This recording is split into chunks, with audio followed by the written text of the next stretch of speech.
వర్షాల వల్ల సాగు పెరిగింది. ఇప్పుడు మళ్ళీ మరి దీనికి సరిపోయే పద్ధతుల్లో నీళ్లు ప్రభుత్వం ఇస్తుందని ఆశించే రైతులు పెట్టుబడి పెడుతున్నారు.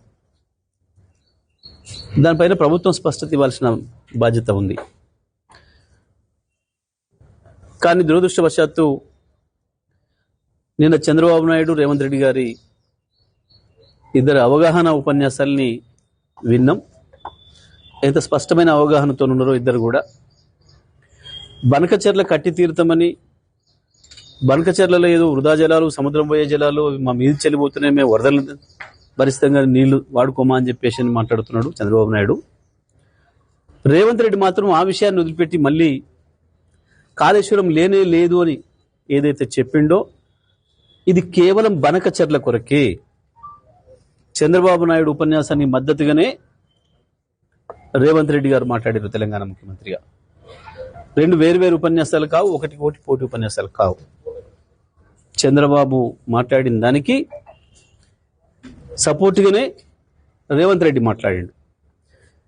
కాళేశ్వరం ఉన్నది, కాళేశ్వరం నుంచి మేము 240 టీఎంసీల నీళ్లు వాడుతున్నాం, అందుకే గోదావరిలో చుక్క నీళ్లు కూడా లేవు, ఎట్టి పరిస్థితుల్లో కూడా బనకచెర్ల కట్టడానికి వీలు లేదు అని చెప్పాల్సింది రాష్ట్ర ప్రభుత్వం. రాష్ట్ర ప్రభుత్వం యొక్క వాదన ఆ విధంగా ఉండాలి. కానీ రేవంత్ రెడ్డి లేనే లేదు కాళేశ్వరం అని మాట్లాడడం అంటేనే చంద్రబాబుకు వంత పలకడము. దీనికి వేరే ఇంకేందో సాక్ష్యాలు, ఇంకేందో వేరేది అక్కర్లేదు. కాళేశ్వరం ఉన్నది, కాళేశ్వరం నుంచి సంవత్సరానికి 240 టీఎంసీల పైగా నీళ్లను వాడుతున్నామని చెప్పాలి. ఇది చెప్పకపోతే బనకచెర్లకు అనుమతి ఇచ్చినట్టే, తెలంగాణకు ద్రోహం చేసినట్టే, అందులో ఏం సందేహం లేదు. మీరు వాడిన నందిమేడారం పంప్ హౌజ్లు కావచ్చు, గాయత్రి పంప్ హౌస్ కావచ్చు, ఆ తర్వాత మిడ్మానేరు పైన ఉన్న అన్నపూర్ణ కావచ్చు, మలన సాగర్ కావచ్చు, అక్కడి నుంచి కొండపోచమ్మకు తీసుకురావడానికి వాడిన ఇతర పంప్ హౌజులు కావచ్చు, నంగనాయక సాగర్తో సహా, ఇవన్నీ కూడా కాళేశ్వరమే, కాళేశ్వరంలో భాగమే. మీరు ప్రారంభించాల్సిందల్లా కేవలం కన్నెపల్లి పంప్ హౌజు, దానిపైన ఉన్న ఇంకొక పంప్ హౌస్, సుందిల దగ్గర ఉన్న pump house, Golivada pump house, ఈ రెండింటిని వాడితే సరిపోతుంది. ఇవాళ మల్లన్న సాగర్ నింపాల్సిన అవసరం ఉంది, రంగనాయక సాగర్ నింపాల్సిన అవసరం ఉంది, అన్నపూర్ణ నింపాల్సిన అవసరం ఉంది, కొండపోచమ్మ ఆ నుంచి బస్వాపూర్ నింపుకోవాల్సిన అవసరం ఉంది. మరొక వైపు వరంగల్ జిల్లాలో మైలవరం నుంచి, బైనవాగు నుంచి సూర్యాపేట వరకు, చిన్న సీతారాం తండ వరకు నీళ్ళు తీసుకురావాల్సిన అవసరం ఉంది. సరే, నిన్న ఉత్తమ్ కుమార్ రెడ్డి ఇంకొక మాట మాట్లాడాడు. ఏదో దేవాదుల నీళ్ళు ఏదో తెస్తా మీకు అని చెప్పేసి మాట్లాడింది తుంగతుర్తికి. అంటే దీంతోనే వీళ్ళకి అర్థమైంది, ప్రజలకు అర్థమైంది, మీరు ఇన్ని రోజులు ఎస్ఆర్ఎస్ నుంచి తెస్తున్నాం నీళ్ళు అని చెప్పిన మాట ఏదైతే ఉందో అది అబద్ధం.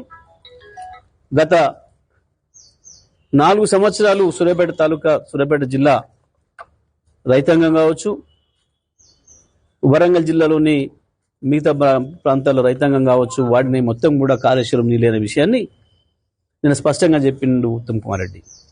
ఇవాళ కొత్తగా దేవాదుల నీళ్ళు ఇస్తాను మాట్లాడుతున్నాడు.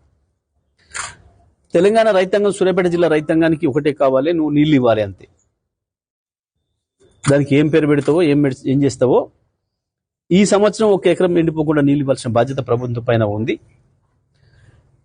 ఈ ముఖ్యమంత్రి చేస్తున్న ద్రోహం ఏదైతే ఉందో తెలంగాణ ప్రజలకి, తెలంగాణ ప్రజలందరూ కూడా అర్థం చేసుకోవాల్సిన అవసరం ఉంది. రైతాంగం కూడా తగు రీతిలో స్పందించాల్సిన అవసరం ఉంది.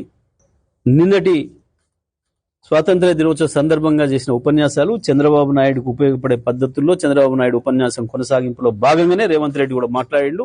అది ఒక్క మాటలు చెప్పాలంటే చంద్రబాబు నాయుడు రాసిచ్చిన ఉపన్యాసాన్ని రేవంత్ రెడ్డి మాట్లాడాడు.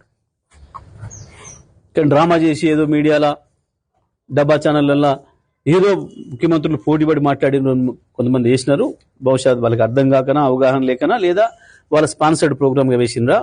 నిన్నటి మాత్రం చాలా స్పష్టంగా బనకచెర్ల కుట్రకి అనుకూలంగానే తాళం వేసిండు,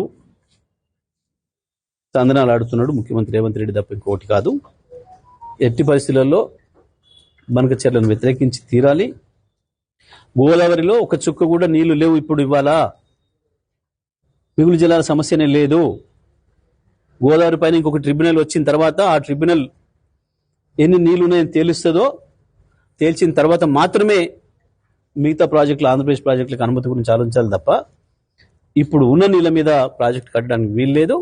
మనం ఏదైతే కాళేశ్వరం నుంచి వెళ్ళి వాడుతున్నామో, గతంలో వాడినామో దాదాపు 250 పైన టీఎంసీలను, అవి మనవి, పూర్తి వినియోగించబడ్డవి, గోదావరిలో మనకి ఇప్పటివరకు ఇచ్చిన హక్కును. కాబట్టి చుక్క నీళ్ళు కూడా దాంట్లో లేవు. ఈ విషయాన్ని మాట్లాడకుండా రేవంత్ రెడ్డి దాచిపెట్టడం, మళ్ళీ కేసీఆర్ గారి పైన మాట్లాడడం అంటే ఇది చంద్రబాబు వంతబడడం తప్ప ఇంకోటి కాదు, తెలంగాణ ప్రజలకు ద్రోహం చేయడం తప్ప ఇంకోటి కాదు.